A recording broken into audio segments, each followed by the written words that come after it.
আমি কি দিয়া বুঝাইতাম? আম পাতা জাম পাতা বড়ই পাতার কোনো অভাব নাই। কোনো পাতা দিয়া বড়ই, কোনো পাতা দিয়া গরম জল করে না। বড়ই পাতার পানি দিয়া কেন গরম জলটা করে? আম পাতা কি দোষ করলো? জাম পাতা কি দোষ করলো?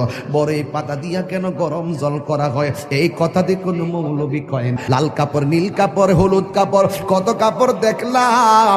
কবরের কাপড়টা কেন ভাইজান সাদা? এই সাদা দিয়া কেন দাফন করা হয়? এই কথা দিয়ে পৃথিবীর কোন মৌলবি কয় না রে। এ আমার যুবক,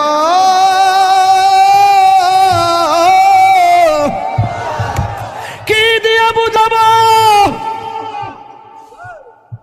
কবরটা কেমন ডেঞ্জারাস?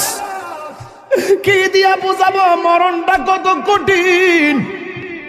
কি দিয়া বুঝাবো তাহিরের যে একটা দিন চলে যাওয়া মানে হলো আমার জীবন থেকে চিরদিনের জন্য দিনটা চলে গেছে। কোটি টাকা দিয়েও এই ঘন্টার সময়টা আনতে পারতাম না। এখন আমি শ্বাস ফালাইতেছি, একটা টাকা বিল দেওয়া লাগে না। নদীর পারে হাওয়া খাই, বিল দেওয়া লাগে না। পল্লী বিদ্যুতের ফ্যান বাতাস খাইলে বিল দেওয়া লাগে। আইসিইউতে ঢুইকা গেলে দিনে 50,000 টাকা গোনা লাগে। আমার আল্লাহ যে কত নিয়ামতের বাতাস আমরারে ঢুকাইতেছে, বাইরে কইরাইতেছে, একটা টাকা বিল নেই না। আল্লাহ কয় বিল লাগতো না, শুধুমাত্র তোরা 5 বার আইসা কপালটার মাটির মধ্যে লাগাইয়া দিবি। সুবহান রাব্বিয়াল আলা বলবি। দুনিয়ার মালিকের ডিউটি 20 দিন না করলে 20 দিনের বেতন কাটা। আর আমার আল্লাহ তোরা হাজিরা দিছে দৈনিক 5 বার।